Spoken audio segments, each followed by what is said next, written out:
This channel does not promote any violent, harmful, or illegal activities. All content provided by this channel is meant for an educational purpose only.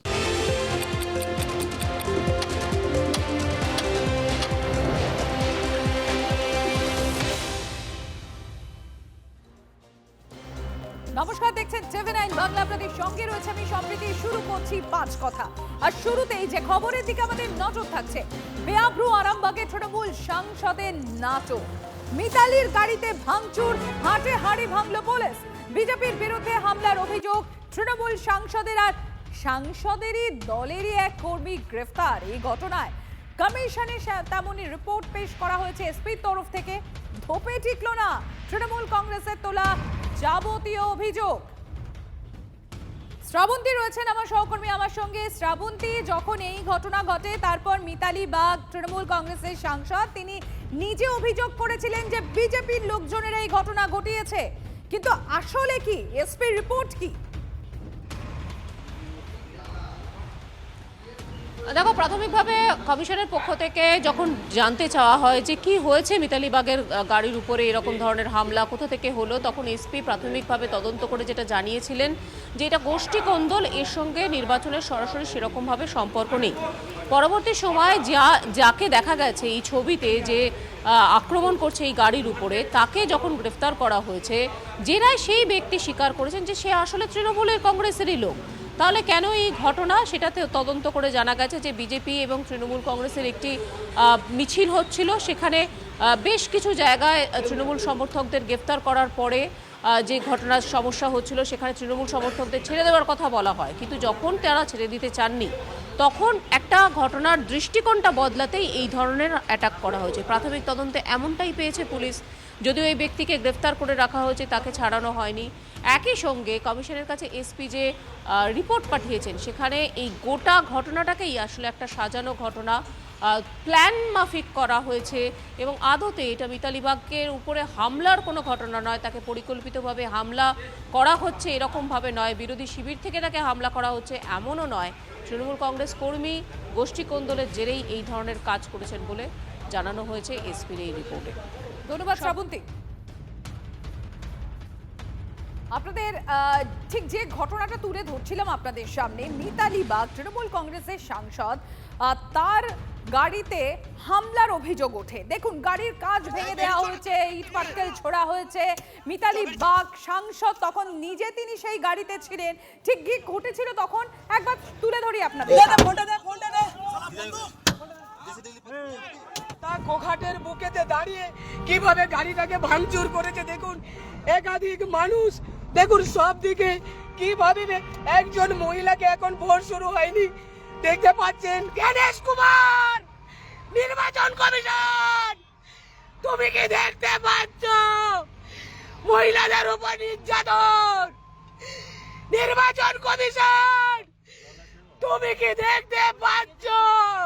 আমি অভিষেক বন্দ্যোপাধ্যায়ের কর্মসূচি আজ আমি আসছিলাম, তুমি কি দেখতে পাচ্ছ?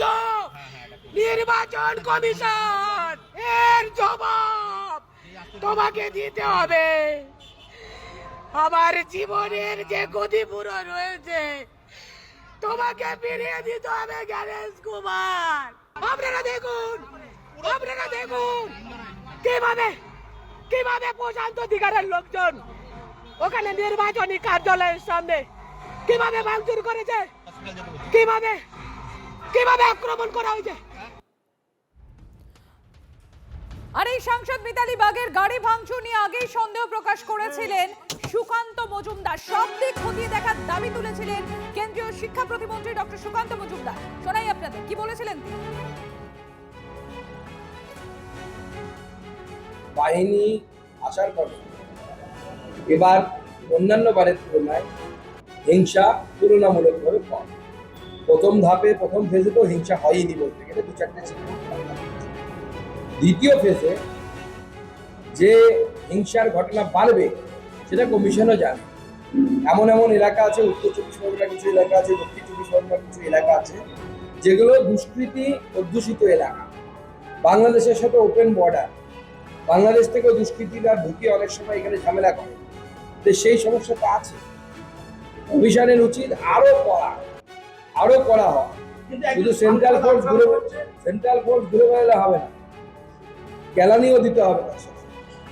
আদৌ আক্রান্ত হয়েছে কিনা তার দেখা উচিত। ওই মহিলাকে আমরা চিনি। ঠিক কি হয়েছিল তখন জানবো। সায়ন্ত আমার সহকর্মী রয়েছেন আমার সঙ্গে, আমি সরাসরি চলে যাবো সায়ন্তর কাছে। সায়ন্ত, মিতালি বাগের তরফ থেকে অভিযোগ করা হয়েছিল, তার ভিডিও, তার অভিযোগ, তার দাবি সবটাই আমরা শুনেছি। পাল্টা বিজেপির তরফ থেকে কি দাবি তোলা হয়েছিল সেটাও দেখলাম। নির্বাচন কমিশন কি বলছে, তাদের কাছে কি রিপোর্ট জমা পড়েছে, শ্রাবন্তী তুলে ধরলো। ঠিক কি ঘটেছিল তখন, কি খবর রয়েছে তোমার কাছে?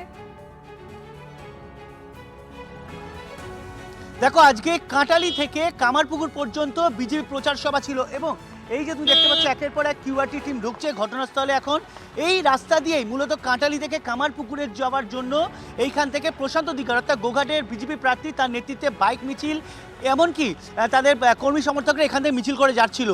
অভিযোগ, সেই সময় শাসক দলের কর্মীরা, এই জায়গাটার নাম হচ্ছে ব্রজমোহনপুর বর্মা এলাকা, ঠিক যে রাস্তার উপর দাঁড়িয়ে আছে আমরা, সেই রাস্তার ঠিক অপর প্রান্ত সেই যে এলাকায় তৃণমূলের কর্মী সমর্থকরা দাঁড়িয়েছিল।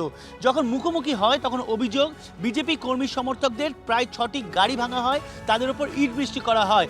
এইখান থেকে দুপক্ষের মধ্যে মারপিটের পর বিজেপি কর্মী সমর্থকরা রীতিমতো সংখ্যায় বেশি থাকায় তারা এই রাস্তা দিয়ে চলে যায় এবং তারপর গোঘাট হাসপাতালের কাছে সেখানে মিতালি বাগের গাড়ি তাদের সামনে পড়ে যায় এবং মিতালি বাগের গাড়ি ভাঙচুর করা হয় বলে অভিযোগের তীর বিজেপি কর্মী সমর্থকদের দিকে।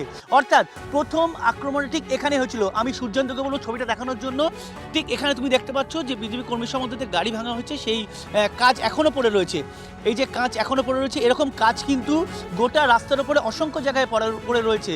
এমনকি অভিযোগ উঠেছে এখানে যখন গাড়ি ভাঙা হয়েছে তখন ঠিক এই জায়গাটা একটা বোমা এসে পড়ে ঠিক এইখানটা। অর্থাৎ সব মিলিয়ে পরিস্থিতিগুলো রীতিমতো উত্তপ্ত হয়ে পড়ে। এরপরই বিজেপি কর্মী সমর্থকরা যখন বাইক নিয়ে এগিয়ে যায় তখনই মিতালি বাগের গাড়ি, মিতালি বাগের তরফ থেকে যে অভিযোগ করা হয়েছিল, কি ঘটেছিল ঠিক তখন সেই ছবিটা আমরা যেরকম দেখতে পাচ্ছি, তার সঙ্গে কি ঘটে তখন তুমিও আমাদের সামনে তুলে ধরছো। একটু সঙ্গে থাকো, আপনাদের আরো একটা ঘটনা তুলে ধরবো।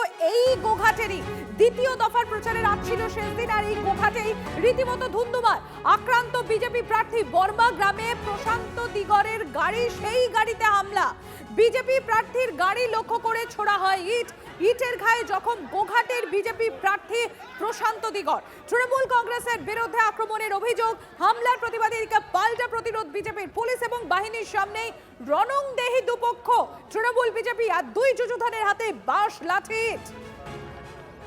একটা র্যালি আজকে বিজেপির বেরিয়েছে, সেই র্যালির নির্বাচন কমিশনের আন্ডারে পারমিশন নিয়ে বের করা হয়েছে। তো বার করার পর যখন বড়মা এলাকায় যায়, শতাধিক কার্যকর্তাকে মেরে লোড বানিয়ে দিয়েছে। আমাদের প্রায় 100-র উপর কার্যকর্তা আরম্ভ হসপিটালাইজ হয়ে গেছে। আপনারা বলুন, আমরা কোন রাজ্যে বসবাস করছি যেখানে ভোট এলি মায়ের কোল খালি হয় আর রক্ত দেখে ভোট হয়? কোন মমতা ব্যানার্জি সরকার এটা করেছে? তৃণমূলের চটিচাটা দালাল, তারা দাঁড়িয়ে দাঁড়িয়ে তামাশা দেখছে। তারা তামাশা দেখছে, সেখানে বন্দুক সব বের করেছে। পুলিশ নির্মল মাঝির হয়ে কাজ করছে। জবাব দিতে হবে পুলিশকে, আর এই জবাব দিতে হবে মমতা ব্যানার্জিকে। আমরা কাউকে ছাড়বো না। র্যালি যেদিকে বেরিয়ে যাচ্ছে সেন্সিটিভ এরিয়া, কেন ওসি সেখানে সেন্ট্রাল ফোর্স দিল না? জবাব চাই ওসির কাছে। এই হচ্ছে প্রশান্ত দিগারের গাড়ি, আমরা যেটা দেখাবো এই হচ্ছে প্রশান্ত দিগারের গাড়ি। এই গাড়ি নিয়েই কিন্তু প্রচার চলছিল। এই গাড়ির উপরই হামলা হয়েছে এমনটাই অভিযোগ। আর এখানেই আছে প্রশান্ত দিগার প্রার্থী, তার সামনে আরও বেশ কয়েকটা গাড়ি আছে যেখানে দেখাবো। এই গাড়ির উপরও হামলা হয়েছে, যে কাঁচ ভেঙে দেওয়া হয়েছে। হ্যাঁ, এই একটি গাড়ি ছিল, এই গাড়িতেও হামলা হয়েছে যেটা অভিযোগ। এই একটি গাড়ি, এই গাড়িতেও হামলা হয়েছে। দেখুন কি অবস্থা।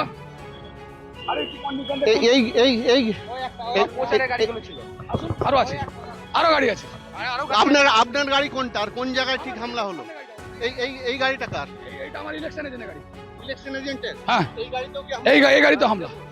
এই গাড়িতে ওই তো সাউড়ার বর্মা বলে যে গ্রাম, গোঘাটে সাউড়ার বর্মা গ্রামে। এবং আমি বলছি মহিলাদেরকে যারা প্রশিক্ষণ দিয়ে রেখেছে মানুষ হত্যা করার জন্য, এদের পুরুষগুলো তো জেহাদি হয়ে গেছে, এদের মহিলাগুলো হয়ে গেছে। কি ব্যাপার? গণতন্ত্র বলে কিছু নেই। পারমিশন ছিল, ওসি তো এটা সহযোগিতা করছে, ওদেরকে উৎসাহিত করছে। কেন্দ্রীয় বাহিনী ছিল না? না, কোনো কেন্দ্রীয় বাহিনী ইউজই করেনি। আরে নিষ্ক্রিয় করে রেখেছেন এই ওসি। গোঘাটে ওসি কে যদি এখান থেকে না সরানো হয় তাহলে গোঘাটে মানুষ 2.5 লক্ষ যে গোঘাটে ভোটার আছে কম বেশি, তারা তাদের গণতান্ত্রিক অধিকার প্রয়োগ করতে পারবে না। এখানে আরেক ছবি দেখাচ্ছি, এখানে বিজেপির গাড়িগুলো ভাঙা অবস্থায় পড়ে আছে এবং এইখানটাতে দেখাচ্ছি, এইখানটাতে ঠিক তৃণমূল সাংসদের গাড়ি, এই আরামবাগ হাসপাতালের মেডিকেল কলেজ হাসপাতালের ঠিক এইখানে তৃণমূল কংগ্রেসের সাংসদ মিতালি বাগের গাড়ি, আর এই গাড়িও ভাঙার অভিযোগ বিজেপি কর্মী সমর্থকদের বিরুদ্ধে। মিতালি বাগের গাড়িতে হামলা দুষ্কৃতীদের হুঁশিয়ারি অভিষেক ব্যানার্জি। সিপিআইএম এর হারমাত্রা এখন বিজেপির জল্লাদ হয়েছে। সিসিটিভি ফুটেজ দেখে হামলাকারীদের বেছে বেছে বের করব। আরামবাগে তৃণমূল হারুক কিংবা জিতু, 4 তারিখ 12টার পর দিল্লির কে বাঁচাতে আসে আমি দেখব, হুঁশিয়ারি অভিষেক ব্যানার্জি। আর একই সঙ্গে তার মন্তব্য, মমতা বন্দ্যোপাধ্যায় যতই উদার হোক না কেন, আরামবাগের স্টিয়ারিং তার হাতেই থাকবে। এমন জোরে ডিজে বাজবে যে কান ঝালাপালা হয়ে যাবে। হারমাদ বিজেপির জল্লাদ হয়েছে। যারা আজকে মিতালির উপর চড়াও হয়েছে, আক্রমণ করেছে, আমি মিতালিকে জিজ্ঞেস করলাম তাদেরকে চেনো? সোমাশ্রীর স্বামী সৌমেন পাল, দোলন, এই 4 জন প্রাথমিকভাবে যুক্ত আমার কাছে খবর রয়েছে। আরো যারা যুক্ত সামনের সিসিটিভি ক্যামেরা দিয়ে বেছে বেছে বার করব।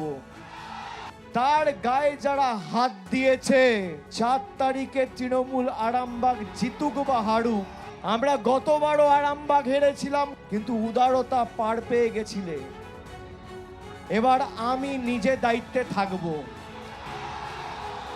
4 তারিখ 12টার পরে কোন জল্লাদের কত ক্ষমতা আর কার দিল্লির বাবা কাকে বাঁচাতে আসে আমি 4 তারিখ দেখব। আর 4 তারিখ মমতা বন্দ্যোপাধ্যায় যতই উদার হোক, আরামবাগের স্টিয়ারিং আমার হাতে থাকবে। ডিজে তো বাজবেই, এমন জোরে বাজবে কান ঝালাফালা করে দেবো। ভোটারদের ভয় দেখিয়ে নিজেই নিরুদ্দেশ জাহাঙ্গীর খান, হন্যে হয়ে খুঁজছে পুলিশ।